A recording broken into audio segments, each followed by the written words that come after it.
A good tree cannot bring forth evil fruit, neither can an evil tree bring forth good fruit.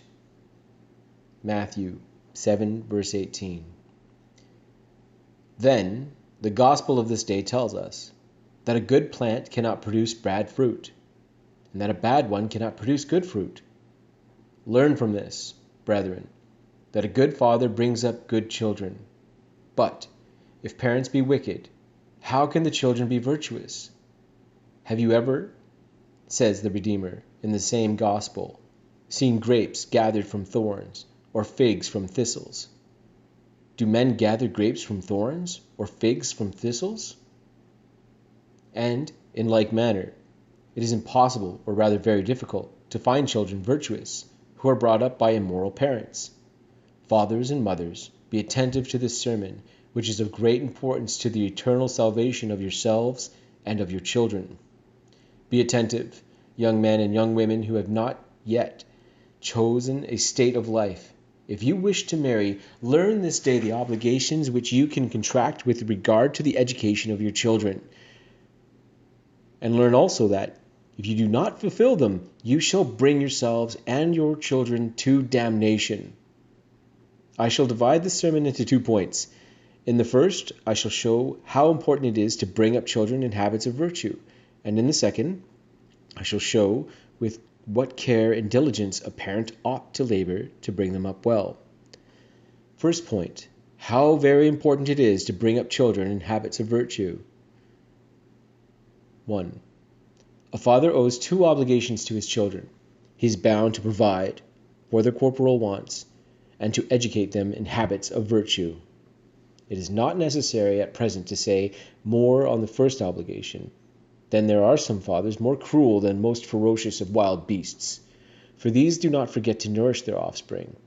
But certain parents squander away in eating and drinking and gaming all their property or all the fruits of their industry, and allow their children to die of hunger. But let us come to the education, which is the subject of my discourse. It is certain that a child's future good or ill conduct depends on his being brought up well or ill. Nature itself teaches every parent to attend to the education of his offspring, he who has given them being out to endeavor to make life useful to them. God gives children to parents not that they may assist the family, but that they may be brought up in the fear of God and be directed in the way of eternal salvation. Quote, "We have a great deposit in children. Let us attend to them with great care." St. Chrysostom. Children have not been given to parents as a present, which they may dispose of as they please, but as a trust, for which, if lost through their negligence, they must render an account to God. The Scripture tells us that when a father observes the divine law, both he and his children shall prosper. Quote, "That it may be well with thee and thy children after thee, when thou shalt do that which is pleasing in the sight of God." End quote. Deuteronomy 7:25. The good or ill conduct of a parent may be known by those who have not witnessed it from the life which his children lead. Quote, "For by the fruit the tree is known." End quote. A father leaves a family when he departs this life is as if he had not died, because his sons remain and exhibit his habits and character. His father is dead, and he is as if he were not dead, for he hath left one behind him that is like himself. End quote. When we find a son addicted to blasphemies, to obscenities, and to theft, we have reason to suspect that such too was the character of the father. Quote, "For a man is known by his children." End quote. Hence, Origen says that, quote, "On the day of judgment parents shall have to render an account for all their sins of their children. Omnia quecumque delinquerent filii e parentibus recurrentur." End quote. Hence, he who teaches his son to live well shall die a happy and tranquil death. He that teaches his son when he died was not sorrowful, neither was he confounded. and he shall save his soul by means of his children, that is, by the virtuous education which he has given them. Quote, she shall be saved through childbearing. End quote. But on the other hand, a very uneasy and unhappy death shall be the lot of those who have labored only to increase the possessions, or to multiply the honors of their family, or who have sought only to lead a life of ease and pleasure, but have not watched over the morals of their children. St. Paul says that such parents are worse than infidels. Quote, but if any man have not care of his own, and especially of those of his house, he hath denied the faith, and is worse than an infidel. End quote. Were fathers or mothers to lead a life of piety and continual prayer, and to communicate every day, they should be damned if they neglected the care of their children. Would to God that certain parents paid as much attention to their children as they do their horses. How careful are they to see their horses are fed and well trained, and they take no pains to make their children attend a catechism, hear mass, or go to confession. Quote, we take more care of our asses and horses than of the children. St. Chrysostom. End quote. Point 4. If all fathers fulfilled their duty of watching over their education of their children, we should have but few crimes and few executions. Quote, by the bad education which parents give to their offspring, they cause their children to rush into many grievous vices, and thus they deliver them up to the hands of the executioner. Majoribus illos malis involvimus et carnificum manibus damus. End quote. Hence, in Lacedaemon, a parent, as being the cause of all the irregularities of his children, was justly punished for their crimes with greater severity than the children themselves.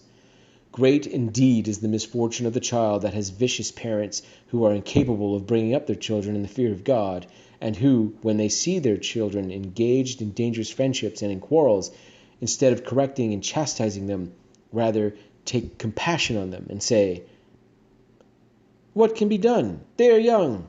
They must take their own course.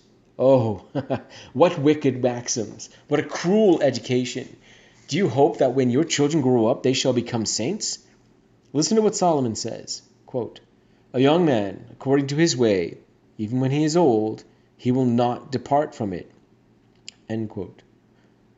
A young man who has contracted a habit of sin will not abandon it, even in his old age.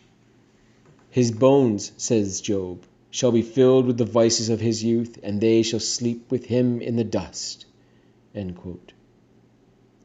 When a young person has lived in evil habits, his bones shall be filled with the vices of his youth, so that he will carry them to death, and the impurities, blasphemies, and hatred to which he has accustomed in his youth shall accompany him to the grave, and shall sleep with him after his bones shall be reduced to dust and ashes.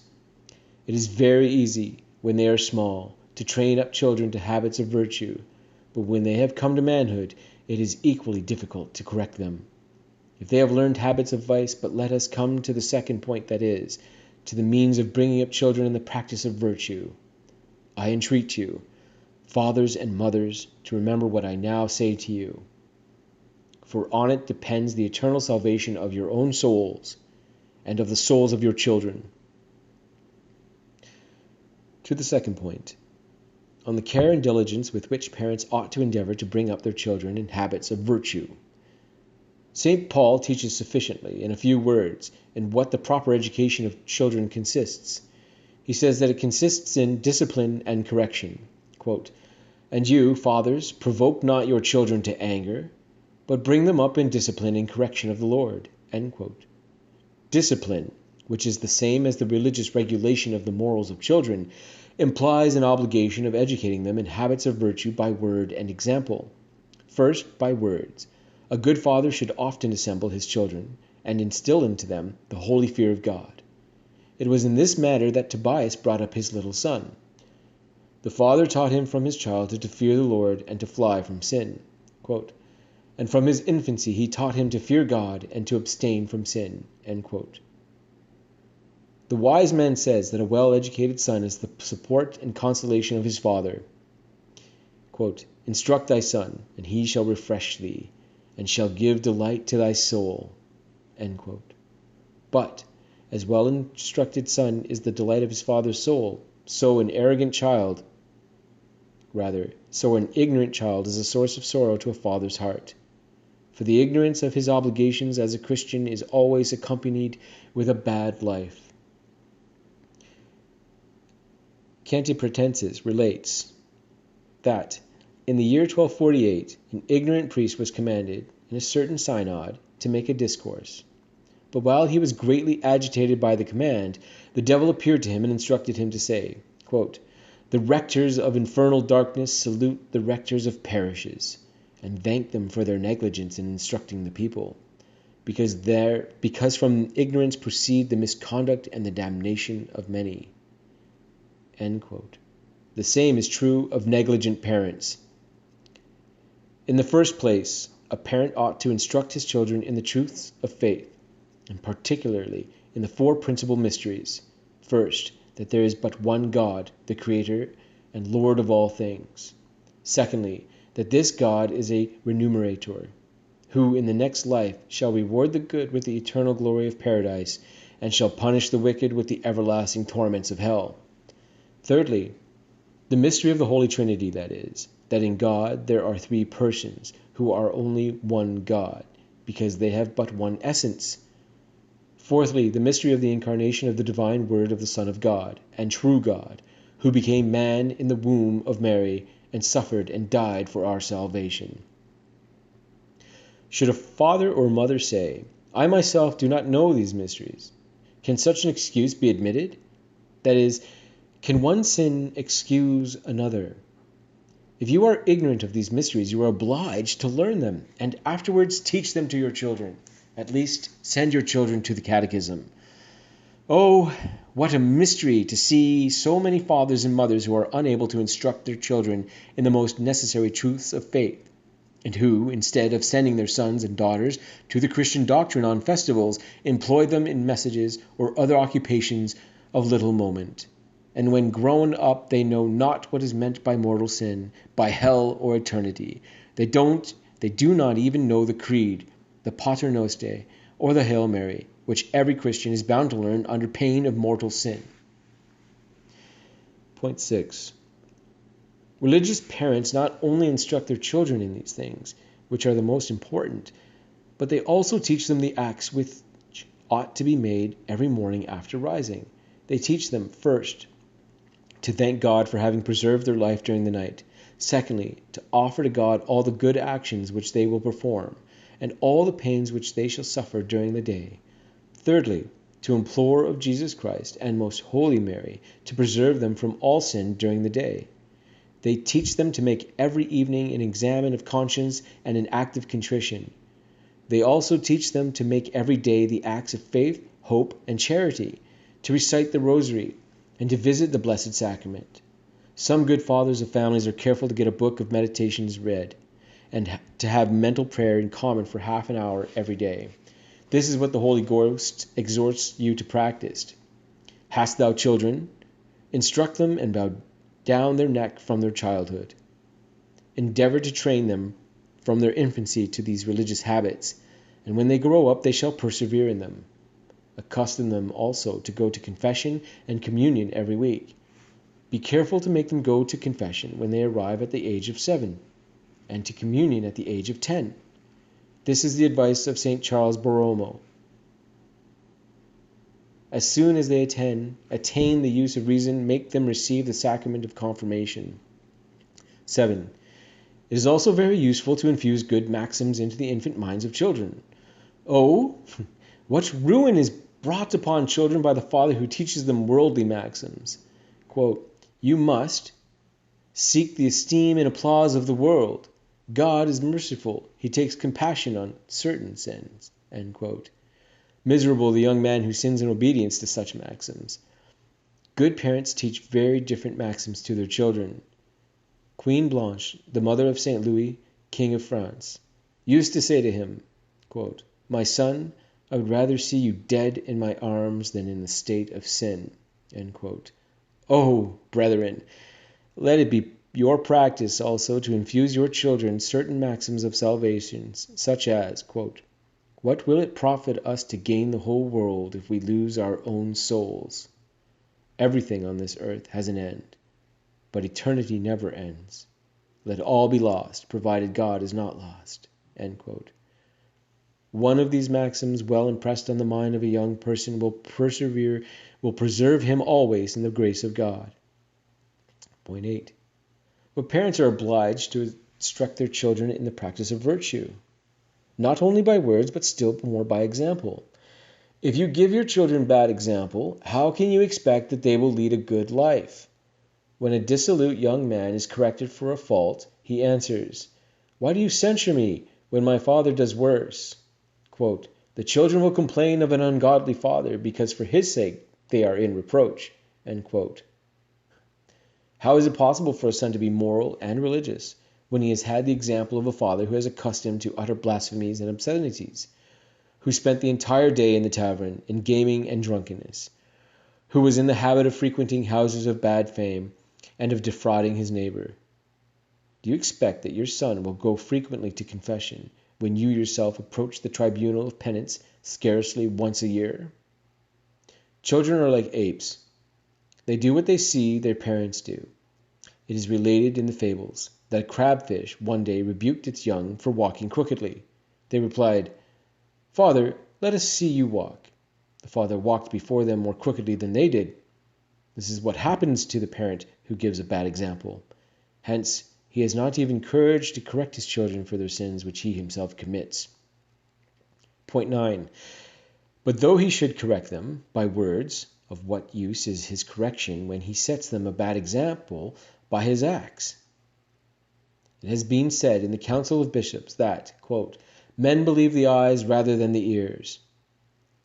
And St. Ambrose says, "The eyes convince me of what they see more quickly than the ears can insinuate what is past." End quote. According to St. Thomas, scandalous parents compel, in a certain manner, their children to lead a bad life. Quote, "Eos ad peccatam quantum in esfuit obligaverantur." End quote. They are not, said St. Bernard, fathers but murderers. They kill, not the bodies but the souls of their children. Non parente sed peremptores. End quote. It is useless for them to say, "My children have been born with bad dispositions." This is not true, for as Seneca says, "You err if you think that vices are born with us. They have been engrafted." Vices are not born with your children, but have been communicated to them by the bad example of their parents. If you had given good example to your sons, they should not be so vicious as they are. O brethren, frequent the sacraments, assist at sermons, recite the rosary every day, abstain from all obscene language, from detraction and from quarrels, and you shall see that your sons will go often to confession, will assist at sermons, will say the rosary, will speak modestly, and will fly from detraction and disputes. It is particularly necessary to train up children to virtue in their infancy. Quote, "Bow down their neck from their childhood." End quote.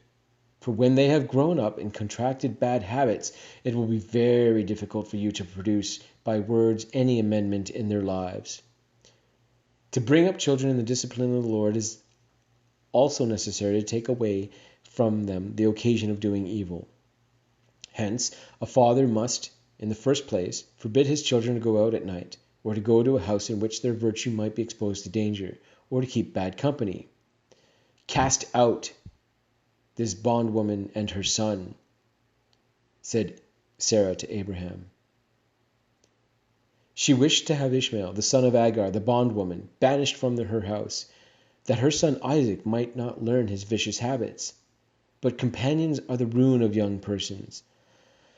A father should not only remove the evil which he witnesses, but he also is bound to inquire after the conduct of his children, and to seek information from domestics and from externs regarding the places which his son frequent when they leave home, regarding their occupations and companions. Secondly, he should take from them every musical instrument which is to them an occasion of going out at night, and all forbidden weapons which may lead them into quarrels or disputes. Thirdly, he should dismiss all immoral servants, and, if his sons be grown up, he should not in his house any young female servant. Some parents pay little attention to this, and when the evil happens they complain of their children as if they expected that toe thrown into the fire should not burn. Fourthly, a father ought to forbid his children ever to bring into his house stolen goods, such as fowl, fruit, and the like. When Tobias heard the bleating of a goat in his house, he said, quote, "Take heed, lest perhaps it be stolen. Restore ye to its owners." End quote. How often does it happen that, when a child steals something, the mother says to him, "Bring it to me, my son"? Parents should prohibit their children all games which bring destruction on their family and on their own souls, and also masks, scandalous comedies, and certain dangerous conversations and parties of pleasure. A father should remove from his house romances which pervert young persons, and all bad books which contain pernicious maxims, tales of obscenity, or of profane love. Sixthly, he ought not to allow his children to sleep in his own bed, nor the males and females to sleep together. Seventhly, he should not permit his daughters to be alone with men, whether young or old. But some will say, "Such a man teaches my daughters to read and write. He is a saint." The saints are in heaven, but the saints that are on earth are flesh, and by proximate occasions they may become devils. Eighthly, if he has daughters, he should not permit young men to frequent his house. To get their daughters married, some mothers invite young men to their houses. They are anxious to see their daughters married, but they do not care to see them in sin. These are the mothers who, as David says, immolate their daughters to the devil. Quote, "They sacrifice their sons and their daughters to the devils." End quote. And to excuse themselves, they will say, "Father, there is no harm in what I do." There is no harm. Oh, how many mothers shall we see condemned on the day of judgment on account of their daughters? The conduct of such mothers is at least a subject of conversation among their neighbors and equals, and for all. The parents must render an account to God. O fathers and mothers, confess all the sins you have committed in this respect before the day on which you shall be judged arrives. Point 11. Another obligation of parents is to correct the faults of the family. Quote, "Bring them up in the discipline and correction of the Lord." End quote. There are fathers and mothers who witness faults in the family and remain silent. A certain mother was in the habit of acting in this manner. Her husband one day took a stick and began to beat her severely. She cried out and said, quote, "I am doing nothing. Why do you beat me?" "I beat you," replied the husband, "because you see and do not correct the faults of the children, because you do nothing." End quote. Through fear of displeasing their children, some fathers neglect to correct them. But if you saw your son falling into a pool of water and in danger of being drowned, would it not be savage cruelty not to catch him by the hair and save his life? Quote, "He that spareth the rod hateth his son." End quote. If you love your sons, correct them, and while they are growing up, chastise them, even with the rod, as often as it may be necessary. I say, with the rod, but not with the stick, for you must correct them like a father, and not like a galley sergeant. You must be careful not to beat them when you are in passion, for you shall then be in danger of beating them with too much severity, and the correction will be without fruit, for they then believe that the chastisement is the effect of anger, and not of a desire on your part to see them amend their lives. I have also said that you should correct them while they are growing up, for when they arrive at manhood your correction will be of little use. You must then abstain from correcting them with the hand, otherwise they shall become more perverse, and shall lose their respect for you. But of what use is it to correct children by so many injurious words and by so many imprecations? Deprive them of some part of their meals, of certain articles of dress, or shut them up in a room, but I have said enough. Dearly beloved brethren, draw from the discourse which you have heard the conclusion that he who has brought up his children badly shall be severely punished, and that he who has trained them to habits of virtue shall receive a great reward.